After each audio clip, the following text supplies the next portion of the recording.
En primer lugar, defenderse en libertad en el caso de que accediera.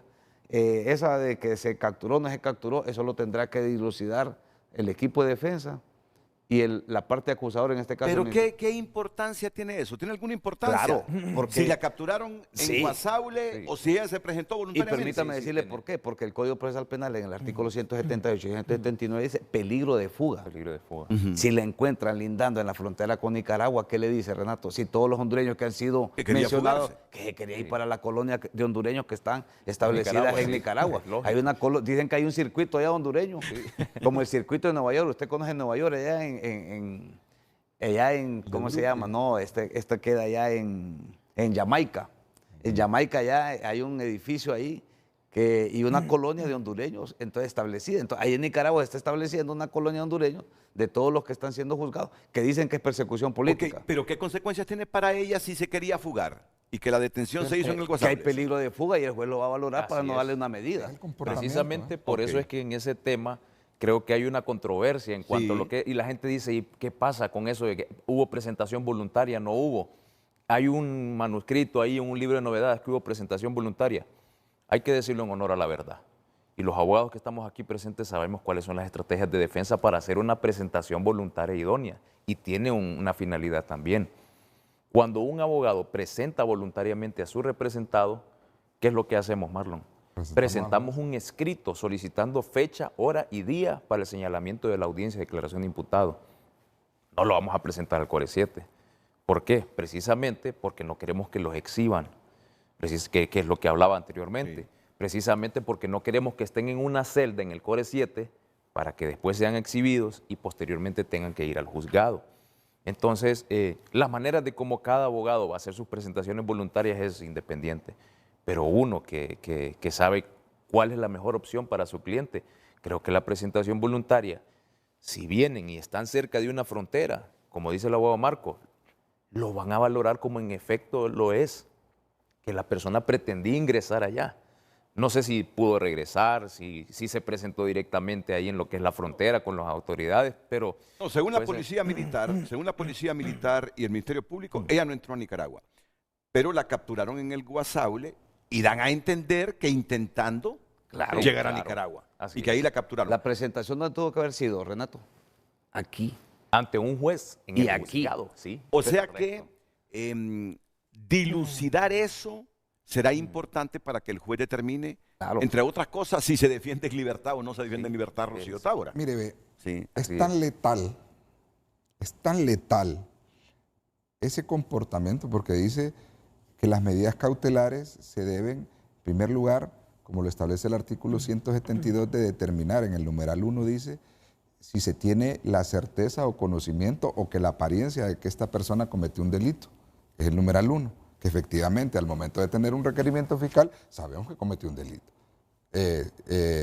Hay indicios para que la Fiscalía lo haya presentado el requerimiento fiscal con un sustento probatorio ante el juez para que emitiera la orden de captura. El segundo lugar dice que esta persona que se encuentra en libertad puede darse a la fuga. O sea, estamos hablando de la persona que no ha ido ante el juez.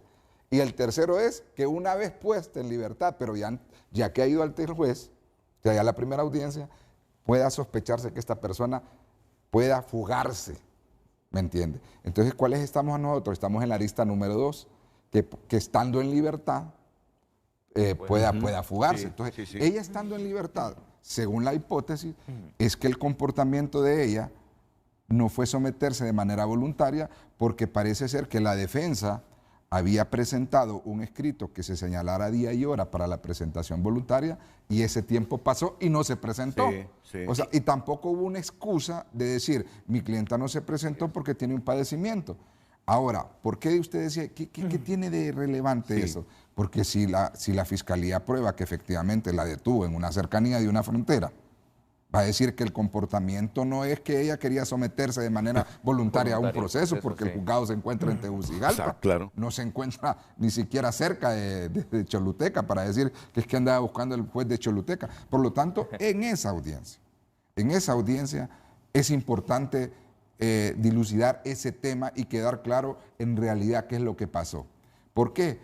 porque volvemos al punto, Renato, que la pena solo es de 5 a 7 y al final del tiempo lo que va a quedar es esto en un escándalo, porque si la defensa decide, ¿sabe qué? En vez de que mi clienta pase 2 años y medio en prisión preventiva, y no porque no me le van a dar medida, la voy a declarar culpable y la pena va a quedar en 5 y la señora va a estar libre dentro de un mes, mes y medio. Entonces, ¿en qué quedó todo esto?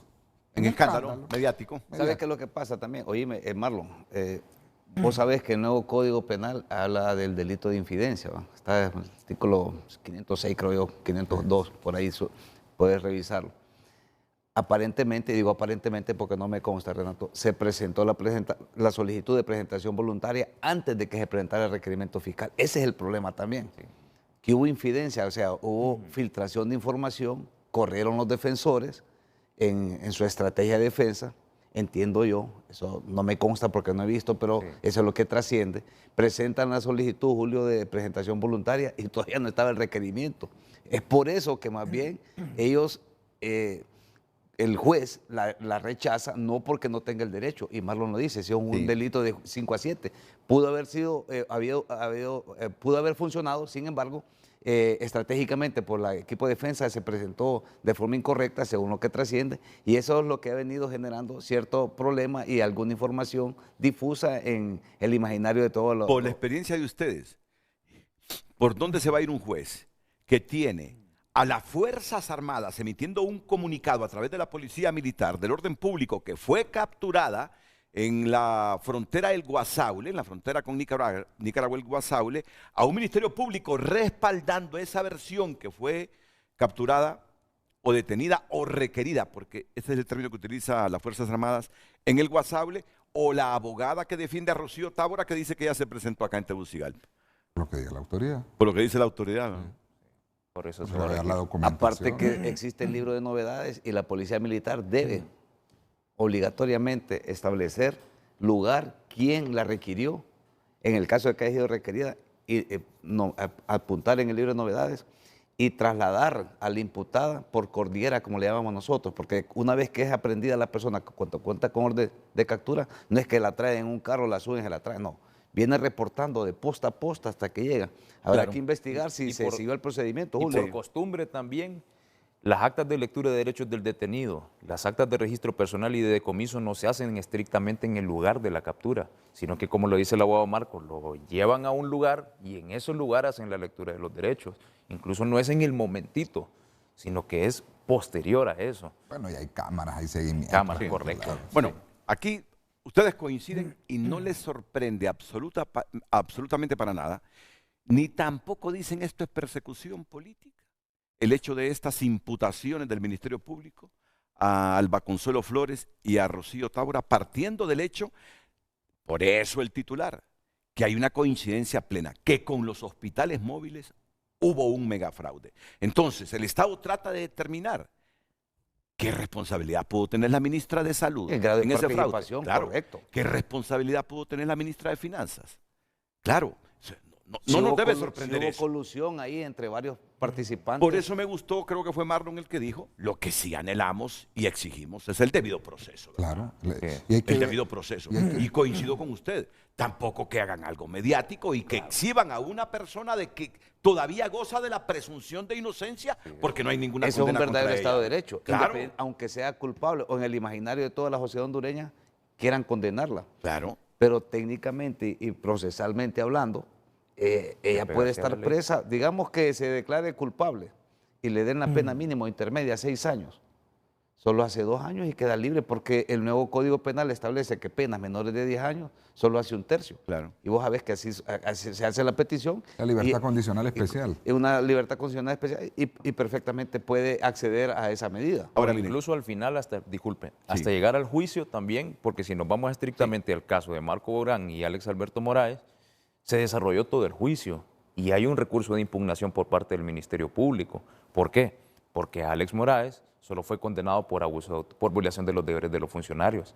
Y la pena no es una pena de reclusión ya, sino que es una inhabilitación. Entonces puede iniciar el proceso penal, es tan rico en cuanto a las opciones jurídicas, que puede iniciar por un fraude, por 2 delitos, por delitos en concurso real, y puede finalizar al condenado solo por un delito. Quiero que ustedes nos ayuden a comprender el alcance que puede tener un audio que se divulgó de Rocío Tábora, diciéndole a Marco Bográn: mira, Marco, le dice, el presidente me ha dicho que tú te hagas cargo de la compra de todos los insumos de esta pandemia.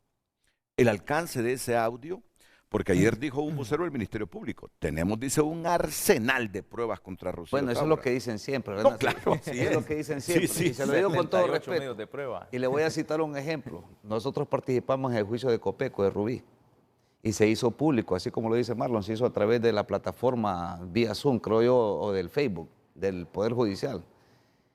Y estaban hablando de un fraude y nunca pudieron establecer cuánto fue el fraude. Yo les decía, si era de 1 lempira, 100 lempiras, 1000 lempiras, 10.000 lempiras, 1 millón, 2 millones, nunca se estableció el fraude. Simplemente en el imaginario de los fiscales existía el fraude. Inclusive se llevó a la exdirectora del Tórax. Ella dijo, no, aquí vinieron a hacer un triaje para salvar vidas, y se salvaron más de 35 vidas. Lo dijo ella, entonces está diciendo de que sí funcionó, que se le dotó los recursos. Sin embargo, la Fiscalía insiste en de que hubo un delito de fraude. Entonces hay que tener mucho cuidado en el momento de hacer la tesis acusatoria, si se cuentan con las pruebas, porque si no vamos a caer en mal. Correcto, miren, y este asunto no es de suposiciones o de hipótesis, pero yo siento que hay la percepción entre todos de que la Rocío Tábora no es ladrona, pero que el influjo y el liderazgo del presidente... No puede usted, Renato. Es que mire, los delitos se cometen por acción y por omisión. Usted trabaja en esta empresa y le dicen que vaya a cometer o a difamar a alguien. Usted no lo va a hacer. Aunque el gerente propietario le diga, don Renato de Jesús Álvarez, diga esto en contra del abogado Zelaya o en contra del abogado Marlon. Usted no va a ir, no, a mí no me consta, no puedo. Eso es intrínseco, usted lo tiene que decidir. El presidente le puede haber dicho lo que quisiera, pero la misma Constitución la ampara. Nadie está obligado a cumplir órdenes ilegales. Entonces no puede hacer mi expresión es subjetiva, ¿saben?